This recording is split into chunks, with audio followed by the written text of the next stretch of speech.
እና ተፈጥሯል እንጂ አምላክ አልነበረም። እነኚህ ነገሮች ሁሉ ጥቅስ በመጥቀስ የሚመለሱ ችግሮች ሳይሆኑ አርጊመንት ዴቨሎፕ በማድረግ የሚመለሱ ጥያቄዎች ናቸው። ስለዚህ በሎካል ራይት ደረጃ እንኳን የተጻፉ አንዳንድ መጽሐፍት የሙስሊሞችን ጥያቄ በትክክል የሚያረግቡ ሳይሆኑ ቀልደውና አሽፈው እንዲያልፉ የሚያደርጓቸው ነገሮች ናቸው። ከስታንዳርዱ ዝቅ ያሉ ናቸው ማለት ነው።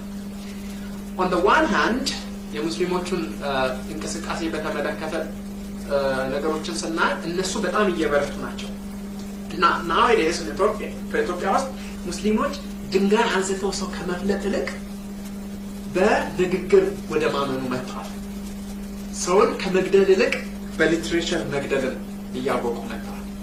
ሰውን አንስተው የሆነ ነገር ከሚያደርሱበት ይልቅ በአርጊመንት እያመኑ ነው። በካሴት እያሰራጩ ነው ትምህርታቸውን። አንድ መጽሐፍት እየተጻፉ ናቸው።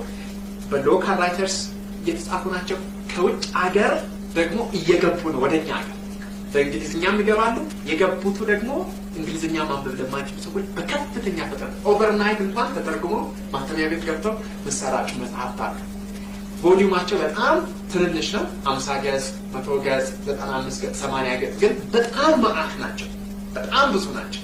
ስለዚህ የኢቫንጀሊካል ቤተክርስቲያን ይህንን ተግዳሮት ይህንን ቻሌንጅ ለመቋቋም ከፈለገች ያላት አማራጭ አንድ ብቻ ነው።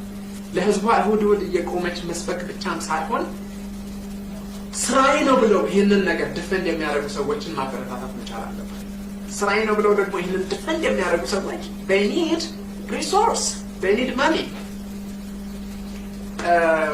አንዱም እኛ ሀገር ያለው ችግር ይሄ ነው። ሊትሬቸር የማያድገው ችግሮች የማይቀረፉት ለዚህ ነው። ለምን በስብከት እናምናለን፣ በጸሎትና በመዝሙር ብቻ ነው የምናምነው።